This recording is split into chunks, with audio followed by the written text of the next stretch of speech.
Breaking news. Eh oui, messieurs dames, on vient d'apprendre un truc assez incroyable. Ça sortira en exclusivité par le JDD. Jacques-Élie Favreau, dans l'affaire Quentin, eh bien, il a tout avoué aux gendarmes et aux enquêteurs. Voilà, il a tout dit. Et il est à l'origine de l'assassinat de Quentin. C'est même lui qui a ordonné l'assassinat de Quentin. Et ça, il l'a avoué lors de sa garde à vue, comme je l'ai dit. C'est ce qui explique sa détention provisoire très rapide et son déferment très rapide, je sais pas si ça se dit, mais très rapide du coup en justice avec ses autres complices, puisque chacun ont usé de techniques différentes lors des gardes à vue. Voilà, ils ont dit certaines choses, d'autres n'ont pas dit certaines choses. Et Jacques-Élie Favreau, il a avoué être à l'origine et avoir ordonné l'assassinat de Quentin. Et on regarde ça dans cette vidéo.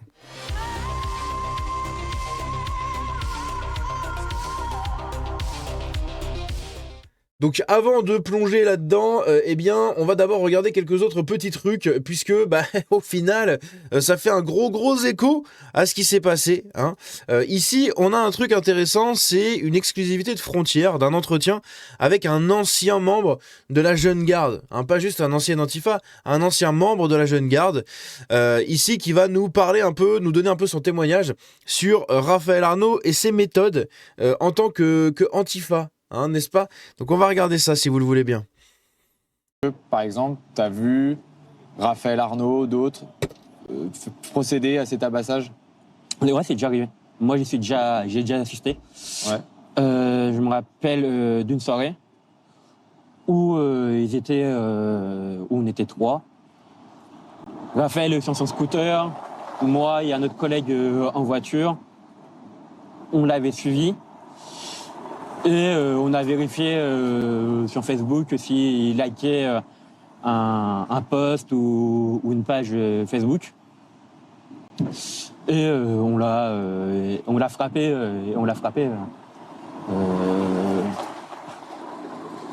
Moi, en vrai, j'étais même pas sûr qu'il soit vraiment un faf.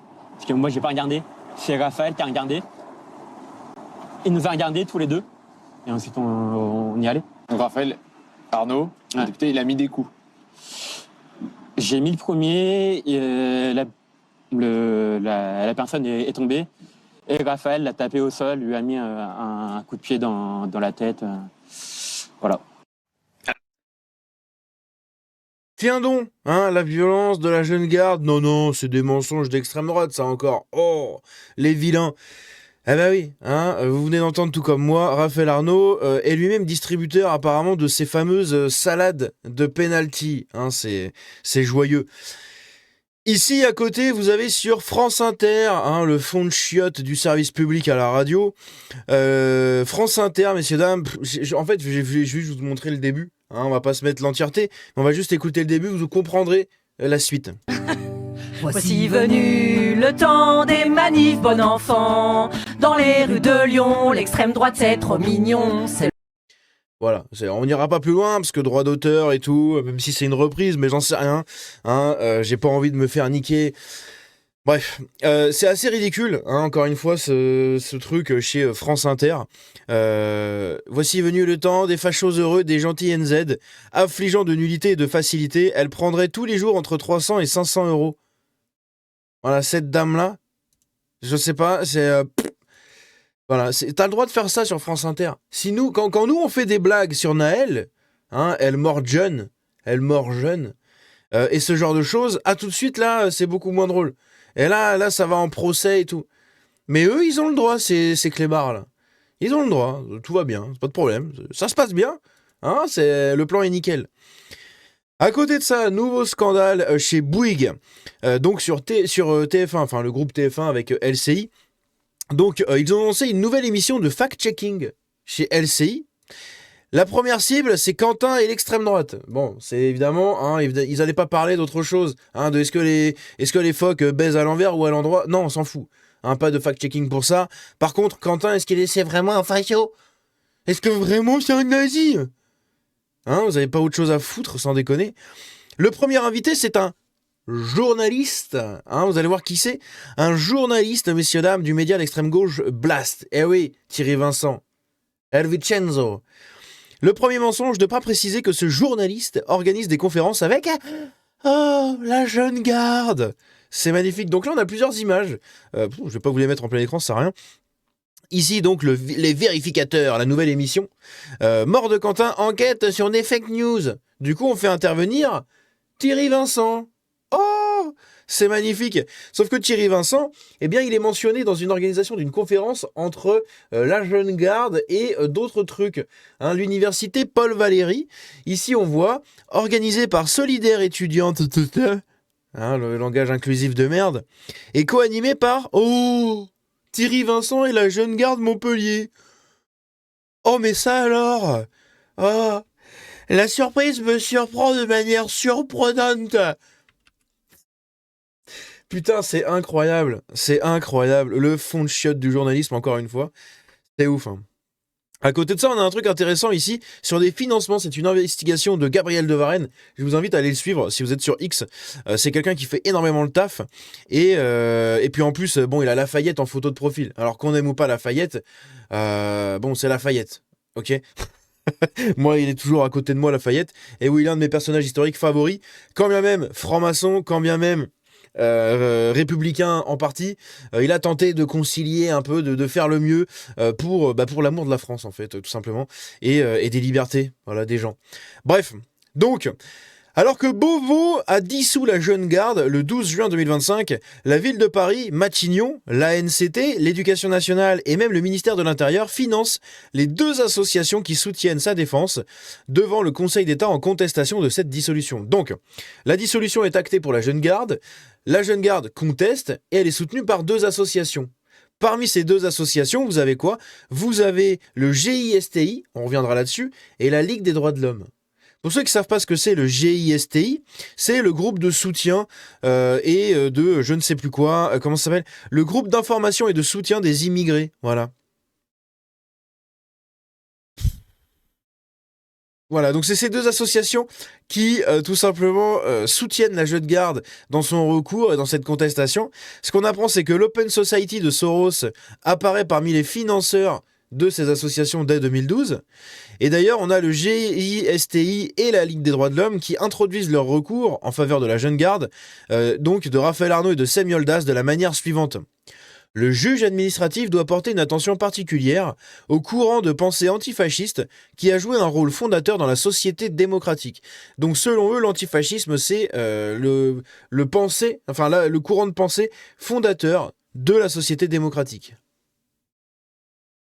Waouh, ça se passe bien, hein, c'est pas mal. C'est pas mal dans ces associations-là. Bref, donc on va regarder ici vite fait, si vous le voulez bien, quelques financements intéressants. Les financements à gauche sur le petit PDF de Gabriel de Varenne. Sur les financements à gauche, ici, vous avez tout ce qui concerne le GISTI et à droite, la Ligue des droits de l'homme. Donc le GISTI, par exemple, on peut y voir des choses intéressantes. On peut y voir des choses intéressantes, comme par exemple la réserve parlementaire, ici, qui a financé plusieurs années ce truc-là. Vous avez l'Éducation nationale, jeunesse et vie associative, le Conseil général de Val-de-Marne, qui donne des subventions, le ministère de l'Intérieur, 35 000 balles de subventions, c'est pas mal, le Conseil régional de l'Île-de-France, et puis vous avez encore plein d'autres trucs, etc., avec des acronymes que je vous laisserai décrypter, voilà. Et en dessous, vous avez plusieurs barreaux en tant que... barreaux, c'est des financements privés, voilà, des subventions privées. Et on a Soros qui est apparu en 2013. Voilà. Soros, en 2013, il a donné 15 000 balles à ce truc-là. Et à côté de ça, pour la Ligue des droits de l'homme, vous avez un truc intéressant. Vous avez ici des financements au niveau des financements, donc des subventions européennes, des subventions de communes, de départements, de régions, du concours de plaidoirie, de Matignon, d'autres ministères, de services civiques, etc. Et d'ailleurs, le GISTI, vous avez aussi Matignon juste là, hein. Donc tout ça, ce sont des choses qui ont soutenu deux associations qui elles-mêmes soutiennent le recours de défense de la Jeune Garde contre sa dissolution qui a été prononcée par le gouvernement. Voilà, c'est magnifique. Enfin, par le gouvernement, l'Assemblée et tout ce que vous voulez. Jean-Luc Mélenchon déclare que les médias du groupe Bolloré seront vendus à la découpe ou confisqués si LFI arrive au pouvoir en 2027. Évidemment, hein, c'est normal, c'est cette bonne guerre. J'espère que du coup, quand nous, on arrivera au pouvoir en 2027, que LFI sera dissous aussi. Hein, ce serait intéressant. Que LFI soit dissous, avec une inéligibilité pour tous les membres de la France Insoumise qui ont cautionné du coup tout ça, hein, par association.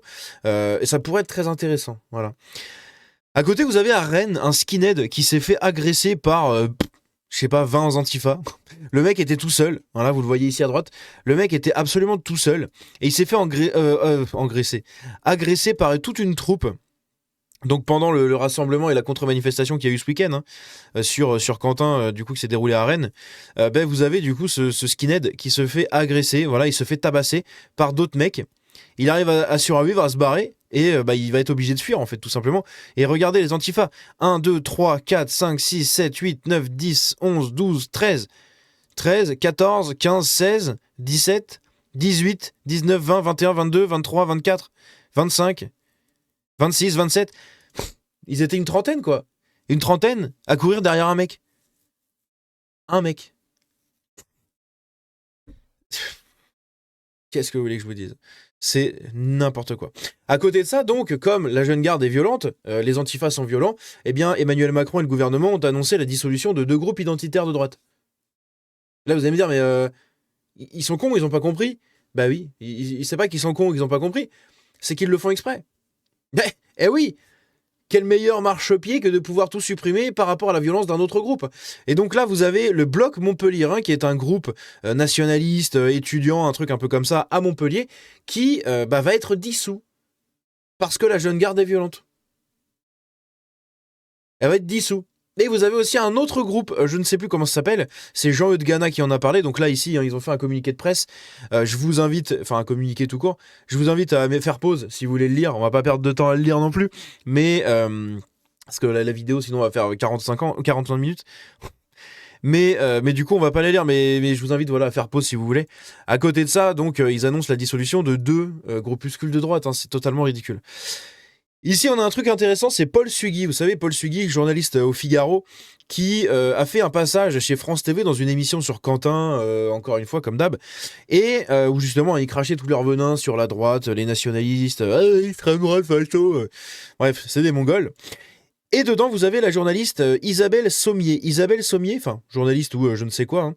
Isabelle Sommier, qui, elle, c'est la dame qui est à l'origine de l'étude qui nous dit que depuis 2022, il y a eu une vingtaine d'agressions de l'extrême droite. D'accord. Sauf que le problème, c'est qu'en fait, dedans, c'est ce que Paul Sugy va leur dire, va les mettre en PLS. Je vous invite à aller chercher cet extrait, parce qu'il dure 3 minutes, c'est un peu long. Mais je vous invite à aller chercher cet extrait, il est très intéressant. Paul Sugy, en fait, leur met la tête dans leur propre caca, en leur disant, mais en fait, vous attribuez l'extrême droite à des gens qui sont isolés, hein, des règlements de compte entre Kurdes et Turcs. Tout ça, ça devient pour vous, ça y est, c'est l'extrême droite qui a fait du mal.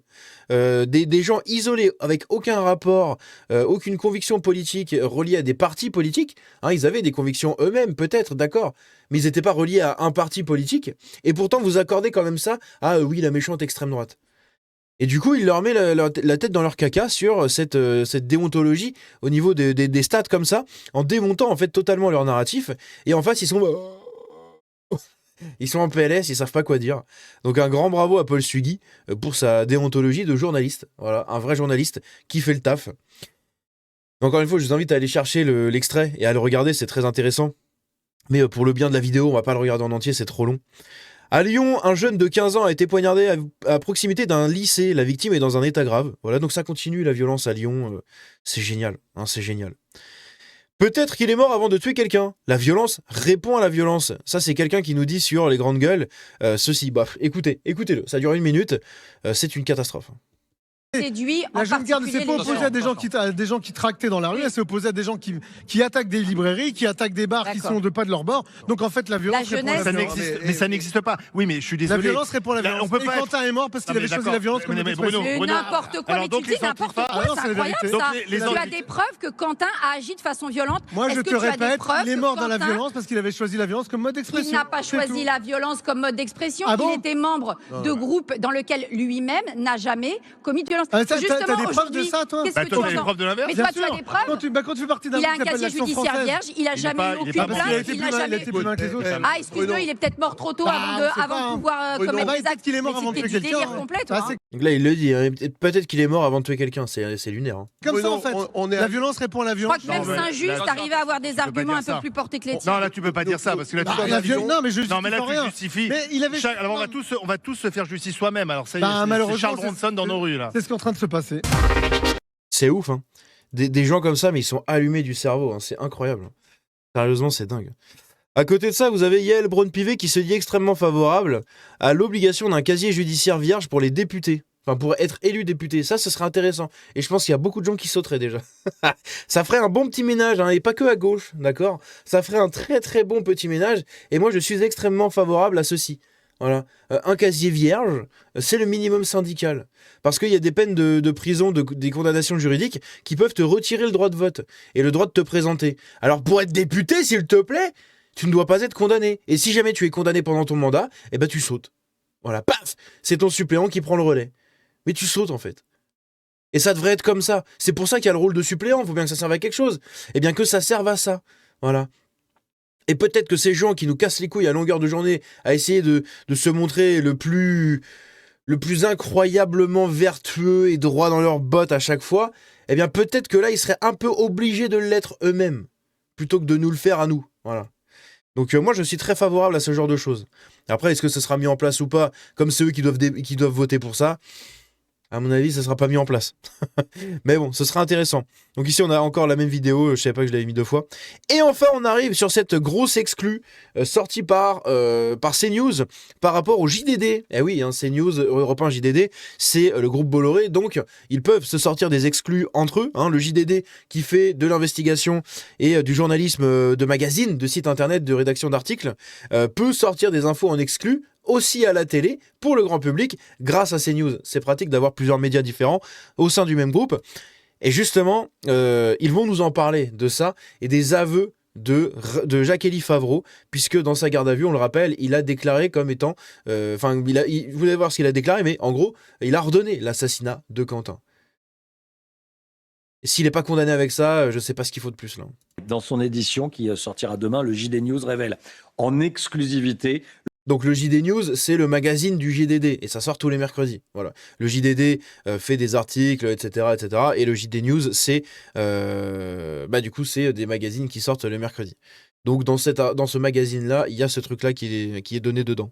Le contenu de leur déclaration en garde à vue, dites-nous. Oui, face aux enquêteurs, les 7 suspects n'ont pas tous adopté la même stratégie. Certains ont reconnu avoir participé de près ou de loin au meurtre de Quentin. C'est le cas de Jacques-Élie Favreau. L'attaché parlementaire de Raphaël Arnaud admet avoir incité ses camarades à lyncher le jeune homme de 23 ans. Allez, Lyon Antifa, on tient, butez-le, tuez-le, a-t-il scandé au moment des faits. Je vous remets la phrase, hein. Allez Lyon Antifa, on tient, nénez-le. Le mec, il est littéralement coupable là. Des faits lors de son audition. C'est quand même l'assistant parlementaire d'un député. Donc quand le mec se pointe en manif Antifa, évidemment qu'il a un peu plus de poids que les autres. Donc si lui te dit de faire une action, t'y vas, tout en sachant qu'en plus derrière quand tu fais une action, t'as une chance sur 2 d'être tout simplement soutenu par la LFI, donc en soi les antifas derrière ils sont libres. Ouais mais c'est notre chef qui nous l'a dit. Voilà. Et votre chef c'est qui? Bah c'est l'assistant parlementaire d'un député. Ah. Jacques-Élie Favreau, toujours lui, a avoué également avoir porté des coups de genoux et des coups de coude à des militants venus épauler le collectif Némésis. Donc voilà l'information. Évidemment, on attendra que ça sorte un peu plus en détail là-dessus, mais je pense que c'est ce qui explique tout simplement sa détention, sa mise en détention provisoire aussi rapide et son déferrement devant la justice aussi rapide également. Et c'est ce qui explique que au final les gardes à vue n'ont pas duré très très longtemps parce que je pense que il était beaucoup trop mouillé, d'accord, et il avait peut-être peur de nier les choses, mais de derrière se faire dénoncer par un de ses collègues qui était présent ce soir-là. Parce que du coup, s'il a dit ça, c'est qu'il était présent. En plus, il y a des gens qui l'ont identifié dès les premières heures de la sortie des vidéos. Il y a des gens qui l'ont identifié. Ils ont vu que c'était lui dans le groupe. Donc, si jamais le mec nie totalement, se déclare innocent, conteste absolument tout, et derrière, il se fait dénoncer par plusieurs de ses collègues, il est fini. Donc là, il essaye de la jouer à la cool, je pense. Donc en disant, bah non, mais voilà ce que j'ai déclaré, etc. Je voulais pas qu'il le tue. Oui, mais t'as quand même déclaré ça, en fait. Et quand t'es assistant parlementaire d'un député dans votre espèce d'embrigadement et votre doctrine de faut tuer tous les faf, évidemment que si tu gueules ça dans un truc où t'as tout le monde qui est en train de tabasser les autres, évidemment que t'as des gens qui vont le prendre au sérieux dedans. T'as au moins un taré qui va y aller et qui va vraiment mettre le coup de pied pour tuer. Ce dernier coup de pied, vous voyez. Et du coup, ici, on a des déclarations qu'il a fait du coup en garde à vue. Donc l'attaché parlementaire de Raphaël Arnaud, fichier S, il a reconnu son rôle, donc il est fichier S, hein. Jacques-Élie Favreau aussi, comme Raphaël Arnaud. Il a reconnu son rôle de meneur lors du meurtre de Quentin. Il admet avoir porté des coups de genoux et de coude à d'autres militants venus soutenir le collectif Némésis. Et enfin, il a déjà été condamné pour vol et port d'armes lors d'une agression. Voilà. Donc maintenant, arrêtez de nous casser les couilles avec Jacques-Élie Favreau. Il est innocent. Bouh, la justice contre les antifas. Bouh. Allez vous faire enculer, en fait. D'accord ? Vous avez 20, 30 mecs qui sont en train de tabasser 3-4 mecs. 3 mecs, je crois. Et dans ces mecs-là... Pardon, j'ai eu un renvoi. Dans ces mecs-là, vous avez un assistant parlementaire d'un député qui va déclarer lui-même, dans ses regroupements, « Ouais, il faut le buter. Ça y est, Lyon Antifa, on tient. Allez. Butez-le. » Donc évidemment que le mec, en fait, derrière, il est coupable. Donc Alma Dufour, si tu veux, on peut te couper tes moignons, là. Ah, on peut venir, on peut te les couper pour de vrai, tu l'as dit devant la télé. Et je mets mes deux mains à couper qu'il a rien à se reprocher. Tiens, on va venir avec une machette, avec un coutelas. On va venir avec un coutelas à la martiniquaise, là. Schlac! Paf! Plus de main. Bref, dites-moi ce que vous en pensez dans les commentaires dans cette vidéo, mais ça y est, c'est absolument fou. On commence à toucher le bout maintenant. Il ne faut plus qu'attendre la condamnation qui, j'espère, sera extrêmement exemplaire. Et que maintenant ce genre d'affaires ne se reproduira plus, ou alors ces gens-là s'exposeront à des risques concrets, hein, parce qu'un cas comme ça, très récent, avec autant de prises médiatiques et tout, ça peut devenir une jurisprudence, hein, pour des cas de violence d'antifa contre des mecs, etc. Et ça pourra peut-être accélérer aussi beaucoup d'autres malheureuses histoires qui, je pense, vont encore arriver, hein, vu la violence des gauchistes. Donc on verra. Bref, dans tous les cas, dites-moi ce que vous en pensez dans les commentaires. On se dit à très bientôt. Désolé, la vidéo était un peu longue, mais il y avait de quoi dire. Voilà. Prenez soin de vous. Ciao.